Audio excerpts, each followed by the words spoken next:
Kan hari ini kan BPKAD itu kan menangani pengelolaan keuangan daerah yang luar biasa. Iya, betul. 28 triliun. Iya. Dikelola oleh BPKAD. Tapi bukan BPKAD semuanya, artinya betul. semua arus lalu lintas 28 triliun ini oleh BPKAD. Ya. Maka harus ada bagi kami harus ada badan khusus ini yang menangani aset ini. Contoh, saya ada menemukan case di wilayah lereng gunung. Ini mestinya kan digunakan yang ditanami tanaman yang sebagai penguat, ya kan? Iya. Tapi di sana ditanamin jagung. Oh, pangan ya jatuhnya. Jatuhnya pangan. Harusnya itu tempatnya bukan di situ. Tidak sesuai peruntukannya, Pak. Sehingga kadang-kadang mengalami kelongsoran yang mengakibatkan dampak kepada masyarakat. Jadi badan aset di satu sisi memang bertugas melakukan inventarisasi seluruh aset yang ada di Provinsi Jawa Timur. Setelah itu betul-betul memfungsikan lahan tersebut sesuai dengan visibility tadinya.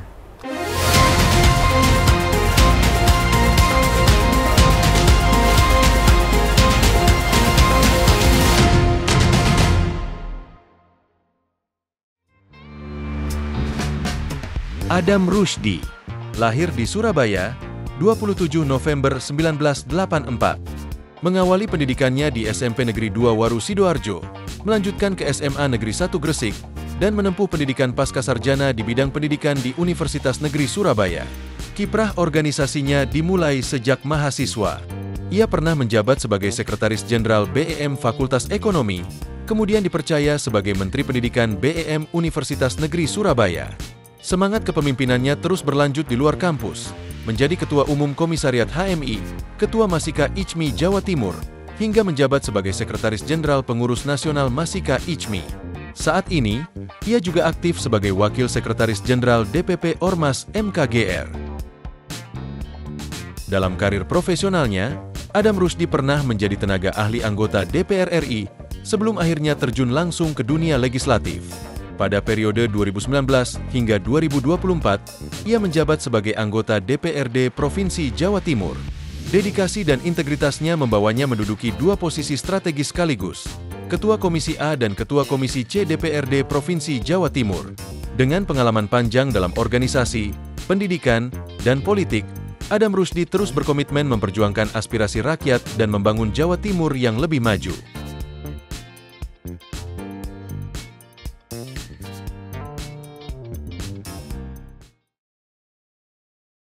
Assalamualaikum warahmatullahi wabarakatuh. Salam sejahtera bagi kita semua. Salam, Om Swastiastu, Namo Buddhaya, salam kebajikan.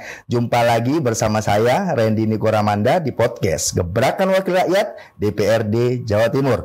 Usulan pembentukan Badan Khusus Pengelolaan Aset Daerah di Jawa Timur menggema untuk mengoptimalisasi potensi pendapatan asli daerah. Saat ini, pengelolaan aset masih berada di bawah Badan Pengelolaan Keuangan dan Aset Daerah.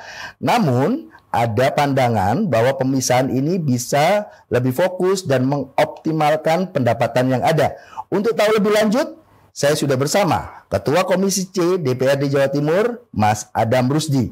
Langsung saja kita sapa beliau. Sore, Mas Randy. Baik, Mas Adam, saya ingin tahu apa sih sebenarnya latar belakang mengenai usulan pembentukan badan khusus ini? Siap, saya kasih tahu, Mas. Siap. Jadi yang pertama terkait dengan badan aset ini, ide awalnya itu hari ini kan gara-gara pemberlakuan Undang-Undang HKPD nomor 1 tahun 2022 tentang hubungan keuangan pemerintah pusat dan pemerintah daerah.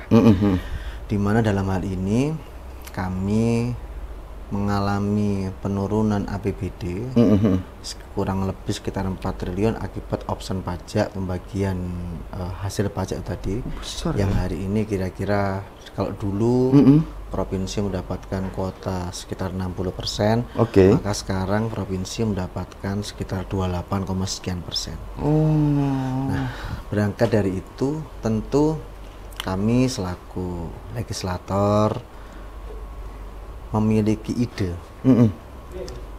apa kira-kira potensi yang kemudian selain pajak. Iya. Karena ketika kita pajak memang terpotong, apakah lantas kita kemudian harus menaikkan pajak lagi? Tentu kan akan jadi beban bagi masyarakat. Betul.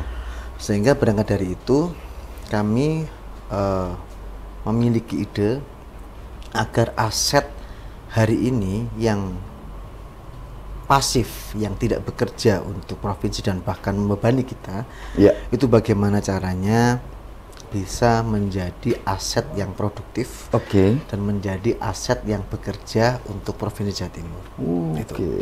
Tujuannya mulia sekali ya Mas ya. Kalau apa dari usulan ini, apakah yang sudah dilakukan apa ada pendataan aset atau seperti apa? Hari ini kami bersama BPKAD menjadi marketing pemerintah Provinsi Jawa Timur kita ini. Salah satunya hari ini kita keliling. Kita ketemu dengan teman-teman pengusaha di daerah masing-masing, baik itu rekan-rekan HIPMI, Kadin, rekan-rekan pengusaha swasta. Kami ajak ngobrol bahwa provinsi ini memiliki aset. Bahkan kita memiliki aset yang bagus untuk pergudangan, untuk perindustrian, untuk pertanian. Nah, dan semua aset ini sudah kita visibility study-nya. Bahwa aset ini, ini cocok ini untuk bisnis, ini cocok nih untuk pertanian. Kita sudah lakukan itu, dan itu kita tawarkan semua ke rekan-rekan seluruh Provinsi Jawa Timur. Kira-kira berkenan atau tertarik nggak teman-teman untuk menyewa aset tersebut. Dan alhamdulillah dari hasil ngamen tersebut Mas, hasil ngamen tersebut ada beberapa yang tergabung dengan kita. Ada salah satu mie yang cukup ternama. Nggak boleh sebut nama. Iya, brandnya jangan dulu. Brand jangan. Karena nggak bayar royalti. Harus bayar iklan dulu nih. Betul. Nah, itu nyewa lokasi kita, dan alhamdulillah dari testimoni yang bersangkutan, proses sewa menyewa tidak ribet. Proses sewa menyewa tidak ribet, dan kita pun juga memiliki website, di mana website itu yang isinya tentang seluruh aset yang di bawah naungan BPKAD yang hari ini, yang jadi potensial yang mana itu yang kemudian hari ini coba kita tawarkan. Untuk bicara legalitas, apakah ada rancangan peraturan daerah yang sedang digodok atau disusun untuk bisa mewujudkan ini, Mas? Untuk apa ini? Untuk pembentukan badan khusus pengelolaan aset daerah ini. Saya kira untuk pembentukan badan khusus ini tinggal kita berkoordinasi dan berkonsultasi saja dengan Kementerian Pan-RB. Harapan kami badan khusus ini memang khusus menangani aset. Kan hari ini kan BPKAD itu kan menangani pengelolaan keuangan daerah yang luar biasa. Iya, betul. 28 triliun dikelola oleh BPKAD. Tapi bukan BPKAD semuanya, artinya betul. semua arus lalu lintas 28 triliun ini oleh BPKAD. Maka harus ada bagi kami harus ada badan khusus ini yang menangani aset ini. Karena hari ini aset itu yang dikoordinir BPKAD hanya BPKAD saja. Sedangkan milik OPD yang lainnya itu dia dikoordinasi oleh OPD masing-masing.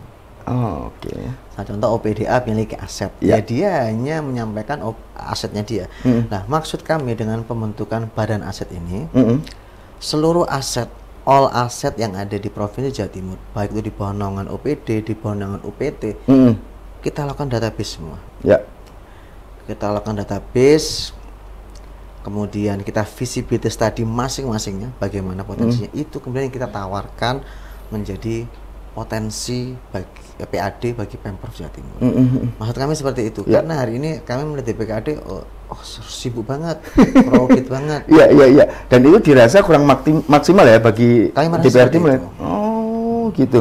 Kalau nantinya dalam pelaksanaannya, ini apakah khusus pengelolaannya aset aja di luar yang lain-lain, atau seperti apa nantinya? Teknisnya apa sudah ada pembahasan dengan BPKAD atau seperti apa nanti? Belum ada sih. Belum Oke. ada. Ini baru unek-unek dari kami. Oke. Karena lagi-lagi berangkat dari keresahan berkaitan dengan urusan aset itu. Dan yang kedua terkait dengan turunnya PAD. Sehingga kami mengusulkan hal tersebut, Mas. Oke. Kalau berbicara sampai dengan teknis memang masih belum ada Belum sampai ya? hari ini. Tapi kami sudah memiliki gambaran Ya. di mana badan aset tersebut tentu ya setara dengan kepala dinas juga Oke. agar bisa bekerja dengan baik. Oke. Karena fungsi pejabat eselon yang memiliki pangkat ini kan pasti akan berpengaruh terhadap kinerja juga. Betul. Khususnya terhadap para pegawai yang eselon-eselon di bawahnya. Gitu. Wibawanya ada. Iya, betul. Wibawanya ada. Kalau Mas Adam melihat aset-aset seperti apa sih yang dirasa kurang maksimal, kurang optimal hingga tidak menghasilkan pendapatan buat daerah? Semisal contoh, pernah lihat nggak ada lapangan tenis nganggur? Oh. Ada nggak? Pernah. Kan sayang gitu kan. Oh, iya. Ini kan orang melakukan olahraga ini Ini kan lagi sangat- lifestyle-nya lagi hype-hype-nya kan ini ya. Hype-nya. Heeh. Kenapa itu nggak dimanfaatin? Apalagi diubah jadi pedal misalnya apa, malah payu masih kira-kira ya. Ya, kira-kira begitu lah. Iya. Buat futsal lah, Iya. apalah. Nah, kemudian itu. Dan di samping harus sisi itu, Mas, kami juga ingin mengkritisi terkait fungsi aset lah juga. Makanya kenapa kami tekankan ada visibility study-nya di sana. Oke. Misal contoh, saya ada menemukan case di wilayah lereng gunung. Oke. Ini mestinya kan digunakan yang ditanami tanaman yang sebagai penguat, Ya. ya kan? Ya. Tapi di sana ditanamin jagung. Oh, pangan ya jatuhnya. Jatuhnya pangan. Harusnya itu tempatnya bukan di situ. Tidak sesuai peruntukannya, Pak. Sehingga kadang-kadang mengalami kelongsoran yang mengakibatkan dampak kepada masyarakat. Jadi badan aset di satu sisi memang bertugas melakukan inventarisasi seluruh aset yang ada di Provinsi Jawa Timur. Setelah itu betul-betul memfungsikan lahan tersebut sesuai dengan visibility study-nya. Oke. Walaupun ya secara keuntungan mungkin lebih besar ya. Ya. Tapi kan kita juga harus memperhatikan aspek lingkungan juga, Mas. Betul. Ya kan? Dan banyak hal lah semestinya itu menjadi pembelajaran buat kita. Oke. Lingkungan ini sangat-sangat penting. Oke. Kalau sejauh yang Mas Adam tahu, berapa sih potensi nilainya dari aset-aset yang kalau memang dimaksimalkan ini, berapa sih nilainya? Kita ini memiliki aset triliun ya, Mas. Triliun ya? Triliun. Luar biasa. Kalau dirupiahkan Ya. dirupiahkan triliun. Heeh. Nah, kan sayang kalau aset ini hanya menjadi beban negara dengan kita membayar PBB, membayar pajak, Pengelolaannya, pengelolaannya, perawatan dan maintenance-nya, ini kan sangat disayangkan. Nah, saya itu kan pernah mengutip seseorang bagaimana aset ini yang bekerja bukan kita. Betul. Bukan kita yang bekerja untuk aset. Kan, gitu. Betul. Oke. Kalau melihat yang sudah digarap oleh BPKAD, saat ini berapa persen dari triliunan tadi? Aduh, masih kecil. Kira-kira kecil banget. Nah, ya 5%? Yes. Berarti ya sangat besar sekali, Mas ya. Betul. Oh, gitu. Kalau Besar sekali. oke, kita bicara soal ide mulia tadi. Kira-kira menurut Mas Adam, selain kan masih dalam tahap usulan, Yes. terus pembahasan rancangan-rancangan lah. Tantangan terbesar ini nanti apa? Ya, ini kan harus melakukan kajian dulu. Ya. Jadi pemerintah provinsi memang harus melakukan kajian, menganggarkan untuk melakukan kajian ini. Kira-kira badan aset ini diperlukan nggak bagi Provinsi Jawa Timur? Berdasarkan kajian tersebut, itu kemudian baru dibahas dengan Kementerian PAN-RB untuk menemukan atau untuk menentukan nomenklatur dari badan aset tersebut. Ya memang prosesnya masih agak panjang, tapi ini kan sebuah ikhtiar kami agar ini bisa digarap secara serius. Tapi sebelum kita berjalan ke sana, Hari ini BPKAD betul-betul kita pantau Ya. untuk kita mengetahui aset-aset yang benar-benar sudah dimaksimalkan ini bagaimana. Dan kami juga mengharapkan, karena kami ini kan juga bermitra dengan OPD penghasil juga. Ya.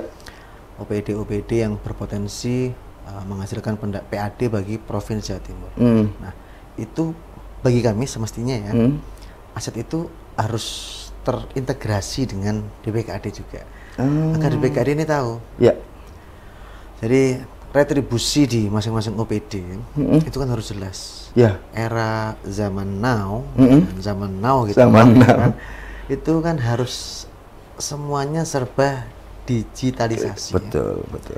Kali ini kami banyak menemukan pengelolaan aset ini masih melakukan hal yang manual, bukan dengan digitalisasi. Oh, itu ya. Jadi diharapkan dengan digitalisasi itu bisa Ya, optimal nantinya. minimal potensi kebocorannya itu bisa kita minimalisir dengan baik. Berarti yang saat ini terjadi nun sewu bocor, Mas. Bagi saya iya. Oh, luar biasa. Rek. Bagi saya iya. Nah, kalau jenengan kan komisinya bersinggungan langsung dengan BPKAD. Mungkin masukan Mas Adam sebagai ketua komisi untuk bisa memaksimalkan ini seperti apa sih dari pemikiran-pemikiran jenengan? Yang pertama tentu BPKAD ini sekali lagi aset harus diinventarisasi dengan baik. Satu. Oke. Satu. Yang kedua, ketika memang serius dalam melakukan atau menawarkan aset ini, harus betul-betul dikaji per aset itu bagusnya atau visibility study usahanya itu bagusnya buat apa. Oke. Misal contoh nih, Ya. kita punya aset di Surabaya, nggak mungkin dong buat pertanian. Aneh. Ya. Iya. Itu harus jelas juga, dan termasuk kisaran nilai investasinya Ya. dan kisaran keuntungannya. Oke. Termasuk nanti studi untuk BEP usahanya. Ya. Ketika pengusaha ya, ini Mas Randy ini punya duit nih, saya tawarin, Mas Randy saya punya aset nih, Ya. ini aset saya ini bagus banget buat pertanian ini. Iya. Nah, Mas Randy cukup modal sekian, nanti balik modalnya cukup 6 bulan ini Mas Randy. BIP-nya Masa nih. panen. Oke. Dan Mas Randy sudah dapat keuntungan di situ. Kemudian di tanah itu keuntungannya begini. Iya. Kita jelaskan. Iya. Keuntungan A, keuntungan. Mas Randy pasti tertarik dong. Pasti dong. Oke juga ini ya. Iya. Kira-kira Boleh. begitu. Harapan kami BPKAD bisa melakukan itu. Itu memang tidak mudah. Iya, Memang tidak iya, mudah. Nah, iya. sekali lagi butuh keseriusan dan butuh konsentrasi yang tinggi terhadap itu, sehingga kami mengusulkan ada yang namanya badan aset tadi itu, Mas. Gitu. Kalau untuk nun sewu nih, agak flashback ke legislasi tadi. Untuk bisa dalam tahap raperda sampai ke perda, perlu waktu berapa lama kira-kira, Mas? Untuk bisa goalnya ini perdanya ini. Saya kira ini nggak perlu dengan raperda lah. Oke. Jadi tadi cukup kita konsultasikan dengan gubernur, kemudian kita buat kajiannya untuk ini layak atau pas nggak sih diadakan ini. Oke. Ya, termasuk dulu kan Pemprov punya Bakorwil ini kan juga nggak perlu melakukan perda juga. Ya. Oke. Nah, jadi memang ada case-case tertentu, tapi memang ini harus pengetahuan pusat. Bagaimana kita melakukan kajian kebutuhan. Gitu, Mas. Saya tertarik dengan statement Mas Adam yang tadi pengelolaannya nantinya gambarannya sudah akan digitalisasi untuk pengelolaan aset. Artinya kita dimanapun kapanpun bisa memantau, termasuk masyarakat umum. Nah, mungkin bisa lebih detail nggak? Teknisnya nanti seperti apa, Mas Adam? Semisal contoh gini aja, Mas. Mungkin Masnya pernah mana ya asetnya Pemprov ya, yang kira-kira bisa kita maksimalkan. Lapangan mana ini? Deketnya Mustopo itu loh. Nah, Lapangan lari, ya, lapangan bola. Lapangan lari itu. Oh ya, oke. Itu punya Pemprov kan? Siap. Parkirnya manual atau digital? Manual masih, Manual. manual banget itu.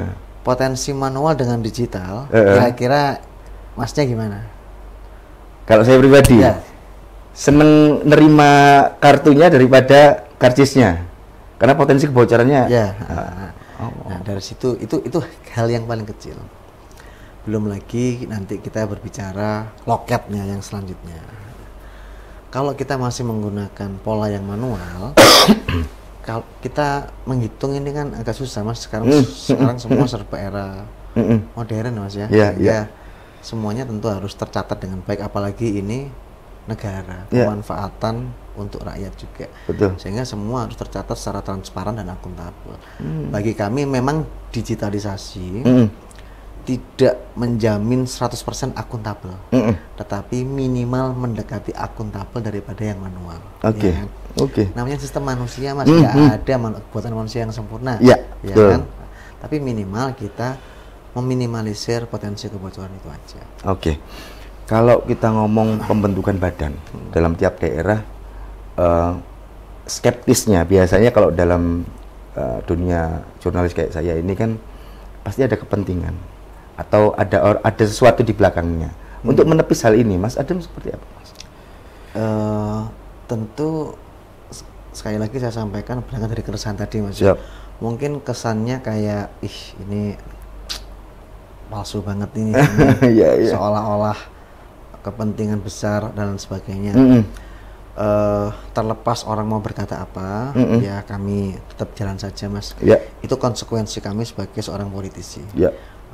Orang mau berpikir ada udang di balik batu dan sebagainya, monggo-monggo saja. Yang penting niat kami memang untuk masyarakat, dan di mana badan tersebut harapan kami itu betul-betul fokus dan konsentrasi. Karena begini, misal contoh, Masnya ini selaku bendahara. Siap. Nah, selaku bendahara yang megang seluruh kegiatan organisasi. Iya.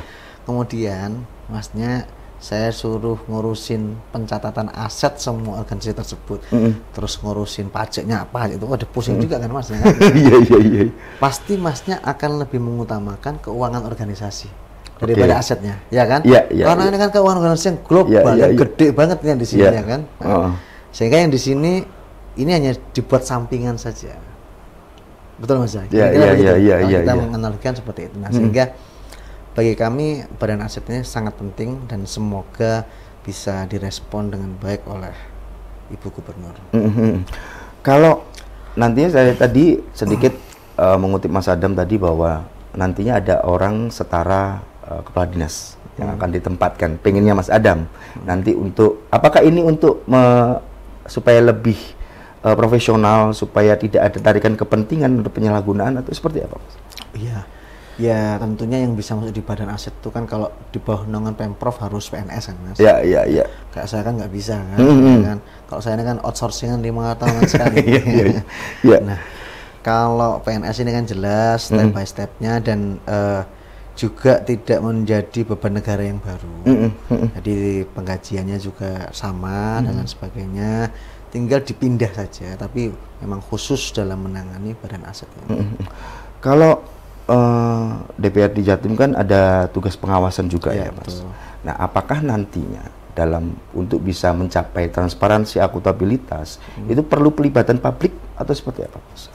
Pelibatan publik bagi kami sangat perlu ya, karena semua hal mulai dari kami melakukan reses, kami kemudian serap aspirasi, kami turun langsung ke masyarakat, itu kan juga termasuk pelibatan publik juga. Tapi dalam konteks ini, itu kan konteksnya berbeda, Mas. Ya. Tentu publik cukup tahu bahwa pemerintah provinsi memiliki aset yang potensial. Karena bagi publik tidak, saya meyakini publik tidak akan melihat proses bagaimana membentukkan badan aset ini, tapi publik lebih akan menilai kira-kira aset ini potensial bagi kami untuk apa. Sehingga pelibatan publik, dan ketika kami kemarin turun langsung ke masyarakat bersama BPKAD, banyak yang antusias juga, baik itu di wilayah Bakorwil Bojonegoro, Bakauheni Malang. Oh, sudah sampai ke Banyak, daerah-daerah ya berarti ya? Sudah. Kami mulai, tapi turunnya memang masih belum maksimal, tapi hanya tiap Bakauheni saja. Selama ini kan Komisi C hanya melibatkan BPKAD sebagai untuk inventarisasi tadi. Ketika nantinya sudah mengetahui, apakah perlu melibatkan OPD lain, misal dalam tanda kutip Satpol PP untuk di bawah pemerintahan untuk penertibannya? Oh iya. Seperti apa, Mas? Ya tentu Satpol PP itu kan pelaksana perda ya, pelaksana perda. Jika memang ada aset ya itu juga termasuk juga Mas, termasuk juga di situ. Jadi badan aset ini juga mengurusi legalitas dan sertifikasi aset kita. Jangan sampai aset Pemprov ini kemudian digunakan oleh orang-orang yang tanda kutip bukan menggunakan haknya. Jadi iya benar. Tiba-tiba mengisi dianggap itu sebagai tanah dan sebagainya. Badan asetnya juga fokus dalam hal itu juga agar secara legalitas, secara fungsi itu semuanya terrecord dengan jelas.